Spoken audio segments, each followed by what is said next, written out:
I don't mean to pull a Quicksilver, but you didn't see that coming?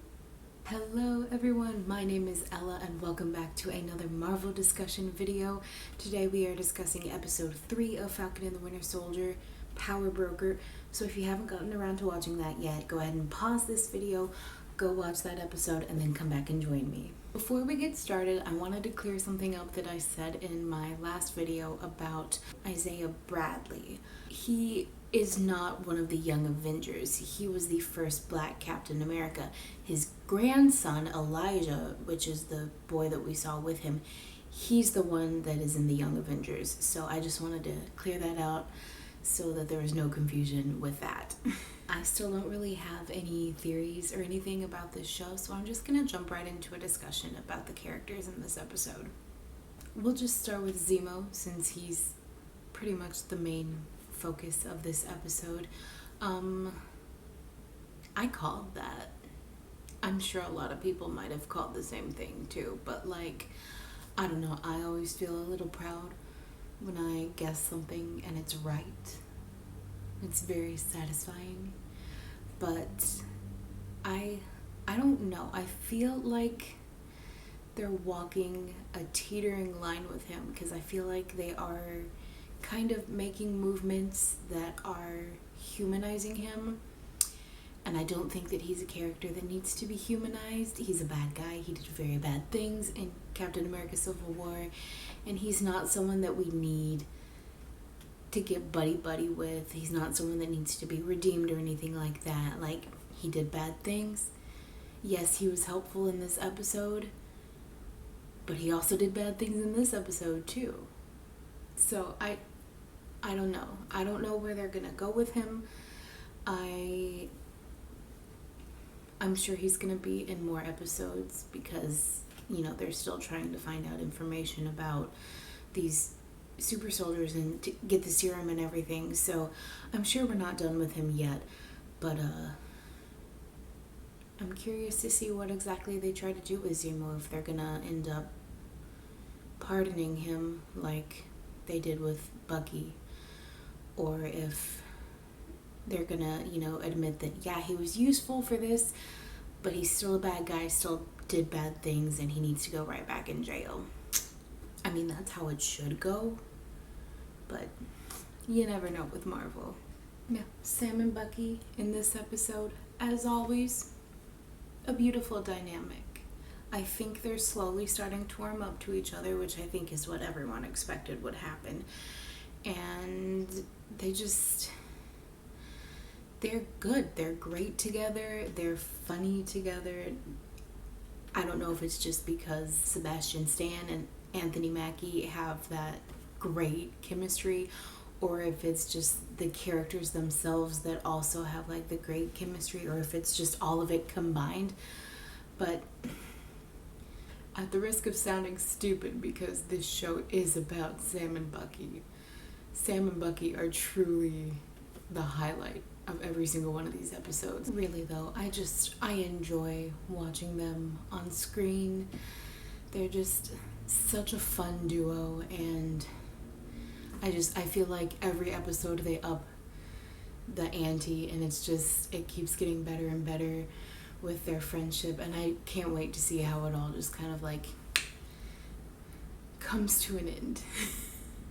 Another big character that we finally got to see in this episode was Sharon Carter, who I have been excited and waiting to see this whole series. So I was really glad when we finally got to see her in this episode. And I don't want to say that I was disappointed in her character. I think it was just a little bit of whiplash, because she seemed like such a nice, kind of happy-go-lucky person in Civil War. And I mean, I guess that happens. You change after everything that's gone on in the world. And, she's had to be on the run and everything, so she's hardened and just generally more tense of a person. And I'm not sure how I feel about that. I understand entirely, but I don't know. I don't know how I feel about her. Not to say that that takes away from her character at all. I think she's a really cool, interesting character, and obviously she was very important to the plot in this episode, and I hope we see her again in the rest of this season, or maybe even in future Marvel projects, because she's really cool, and I want to see her get a good character arc too, like a lot of our other heroes get as well. On this episode, we did get to see a little bit more with Carly Morgenthau and the rest of the new super soldiers, and the flag smashers, whichever you want to call them. And I still don't know how I feel about them. Like, we got a little bit of backstory, kind of, with, what they were like before the blip and everything, and how things changed for them, and, things that they wanted and now that seem unattainable because of everything that's happened. But I still don't quite get it. Maybe that's just me. Maybe I'm not understanding something just yet in the plot, or maybe they haven't revealed everything yet and that's why it's a little bit confusing. But I don't know. I hope they keep giving us more, not hints, but like information in the last 3 episodes. Because like I said in my last video, I don't think they're necessarily an inherently bad group. I think they're doing what they think is right. They're just going about it in a terrible, terrible way. So maybe that's something that will be addressed in these last 3 episodes. Now, we did have a couple of new characters in this episode. We had Selby and we had Wilfred Nagel, both of whom died, so presumably they don't really have that much importance left on the plot. Selby was she felt like very much of a one-off character. Like, obviously there was history between her and Zemo, but they like immediately killed her, so I'm guessing she really was not that important. She was just kind of like a means to an end. I don't read the comics, so I don't know if she's anyone from the comics, but it would be interesting to find out if she is. Wilfred Nagel did have a little bit more of an importance to the plot in the fact that he's the one that was recreating the super soldier and everything like that. And obviously that's why we have Carly and the rest of the flag smashers that are wreaking havoc right now. So I don't know why I never considered that people would try to recreate the serum, but it's something that I'd never considered before this episode, so interesting to say the least. And then the only other real character that was mentioned, and it was only by name, I think, unless I missed some kind of connection between the characters that I just mentioned, but there's this person, the power broker. I don't think, like I said, I don't think we are supposed to know who that is yet, but I would like to know who they are. They seem like a very important, powerful person, so I want to see if it's someone entirely different, or if it's like a character that we've already met that's kind of like double agenting as, them, and then also as this power broker person. So very curious to see where that goes.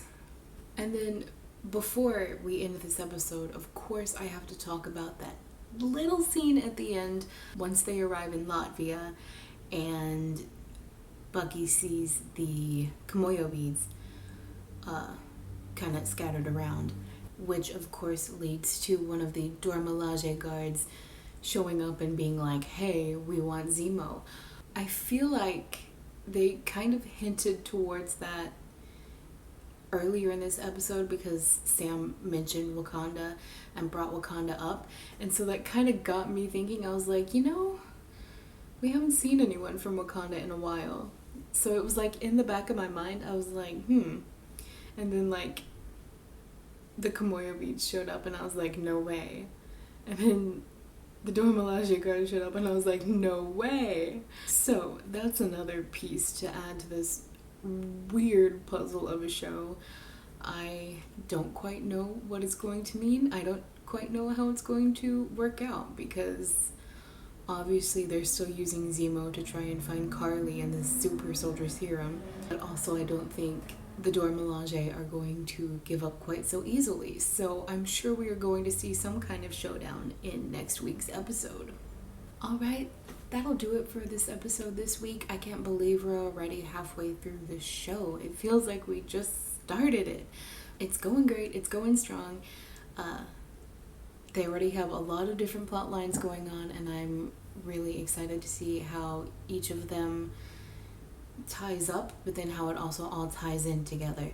So definitely excited with this show, definitely pleased with this show, and I can't wait to see where it goes from here. If you have any theories that you want to talk about, oh my gosh, I didn't even talk about John Walker and his buddy in this episode. Frankly, I don't want to, because I don't like either of them, and I think they're both pieces of poop, and I would be okay if something happened to them and they were to disappear or die. So that's all I have to say on that. So if you have any theories or ideas about the show or anything like that that you want to talk about, drop a comment down below.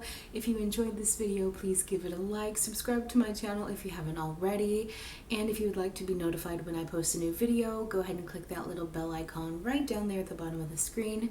If you watch me just for my Marvel content, I will be back next Friday with a discussion on episode 4 of Falcon and the Winter Soldier. And if you watch me for my regular content, I will be back this Wednesday with a little bit of a different video from usual, kind of going back to my roots a little bit. So now that that is all said and done, thank you all so much for watching, and I hope you have a wonderful weekend. Bye!